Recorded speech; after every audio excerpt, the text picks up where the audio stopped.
bienvenue à tous dans les Bobines partagées, le podcast pour les cinéphiles et ceux qui veulent le devenir. Aujourd'hui, on va parler probablement du film le plus mystérieux de l'histoire du cinéma, La sorcellerie à travers les âges, Yxan en suédois.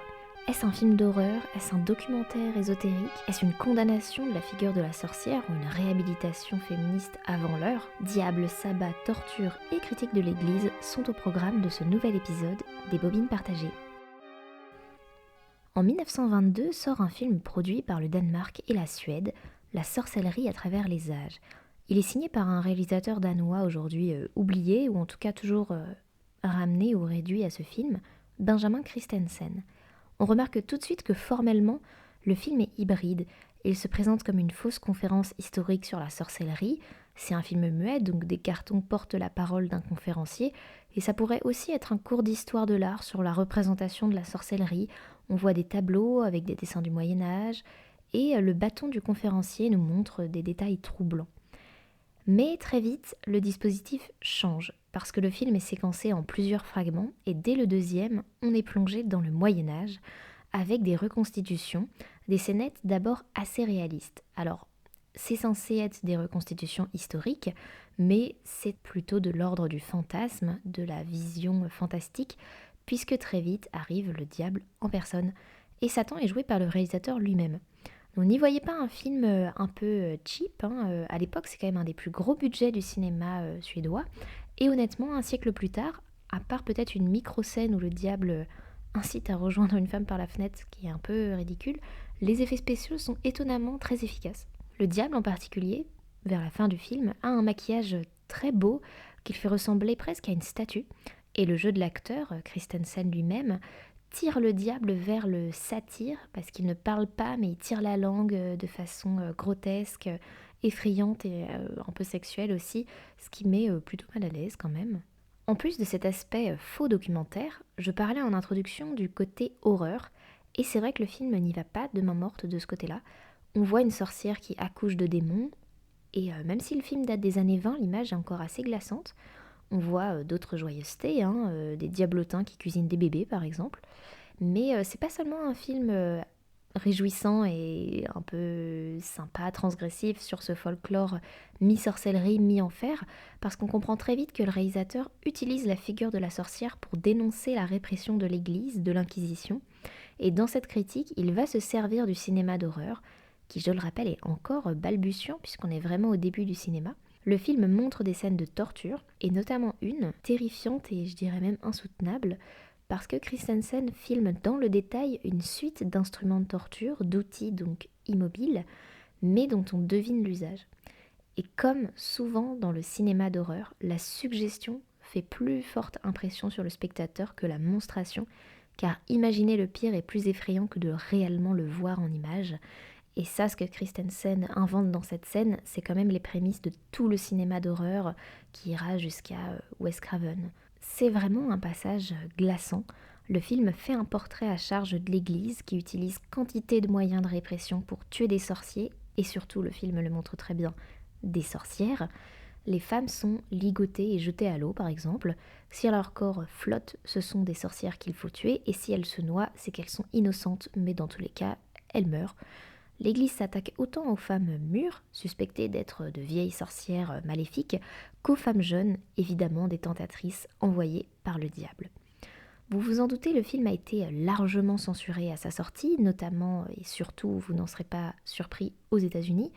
Déjà, ça ne se fait pas trop de critiquer l'Église, mais en plus le film est censuré pour ses scènes de nudité. Les sorcières sont associées, comme traditionnellement, à une sexualité libérée, voire complètement débridée. Le film ne se gêne pas trop, d'ailleurs, pour montrer des seins, des fesses. On voit quand même le diable bénir des femmes à poil, blasphème assez coquin, et carrément des sorcières qui viennent embrasser le cul de Satan. Bon, le film reste quand même assez osé, même aujourd'hui.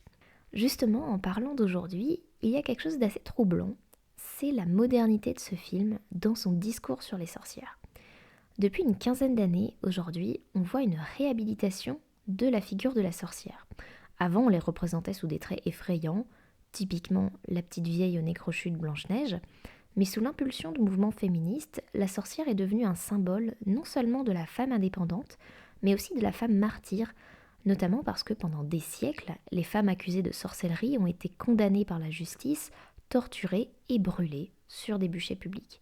Certaines féministes y voient une forme de massacre envers les femmes.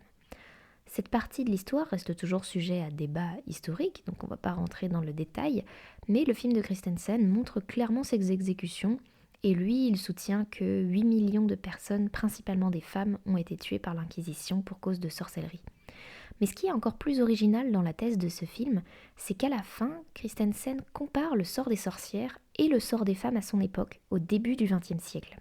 Christensen dénonce le rôle de la médecine et de la psychanalyse, qui était alors un savoir naissant mais omniprésent à son époque, parce que la psychanalyse, en qualifiant les femmes d'hystériques, les a soumis à un isolement, à des traitements éprouvants, et a donc justifié une mise à l'écart de la société et une forme de violence qui n'est pas sans rappeler le sort des sorcières plusieurs siècles plus tôt, selon le réalisateur.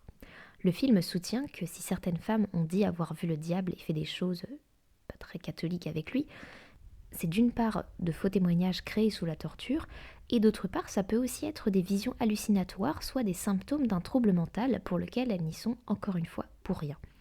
Donc à la fin de son film, La sorcellerie à travers les âges, Christensen dénonce la condition de la femme à son époque, femme qu'on n'écoute pas, qu'on catégorise, qu'on isole et qu'on maltraite, jadis parce qu'on les appelait sorcières, au début du XXe siècle parce qu'on les appelle hystériques. Donc dès 1922, bien avant Mona Chollet et autres essayistes féministes, on réhabilitait déjà la figure de la sorcière. Pour toutes les raisons que je viens d'énoncer, je vous conseille vivement de voir La sorcellerie à travers les âges. Il y a plusieurs versions de ce film, ce qui est très courant dans des œuvres aussi anciennes. Moi j'ai vu la version longue que j'ai trouvée à la médiathèque municipale, la musique était signée de Matty Bay et c'était exceptionnel, mais je pense que vous pouvez regarder la version en libre accès sur internet, le film étant dans le domaine public depuis bien longtemps. À noter que c'est un film qui a traversé l'histoire du cinéma et qui a intéressé beaucoup de monde à peu près toutes les époques, si bien qu'on trouve une version faite dans les années 60 avec en voix off, à la place du conférencier, l'écrivain William Burroughs, l'auteur du Festin nu entre autres. La sorcellerie à travers les âges est un divertissement qui n'a pas trop mal vieilli, ça reste du cinéma muet, donc si vous n'êtes pas trop familier, regardez-le fragment par exemple, mais au total le film fait moins de 2 heures et le rythme du film fonctionne encore très bien, donc ce n'est pas si éprouvant à voir du tout. C'est un objet hybride, à la croisée de plusieurs genres, c'est un pamphlet contre la répression de la société envers les femmes, envers même je dirais le féminin de façon générale, et on a tendance à croire que l'histoire du cinéma parfois se déroule de façon linéaire, qu'il n'y a qu'aujourd'hui qu'on dit des choses intelligentes sur la femme, mais non, il y a toujours eu des films pertinents sur des sujets actuels. Je dirais pas que ce sont des films qui sont en avance, je dirais que ce sont des films qui sont intemporels. Il ne me reste plus qu'à vous remercier pour votre écoute. Un grand merci aussi à la radio Fréquence qui diffuse les bobines partagées partout. N'hésitez pas à partager cet épisode, à le liker, à laisser un petit commentaire pour soutenir la chaîne. Par exemple, quel film de sorcière vous conseillez pour prolonger ce débat. On se retrouve dans 2 semaines pour un nouvel épisode. À la prochaine!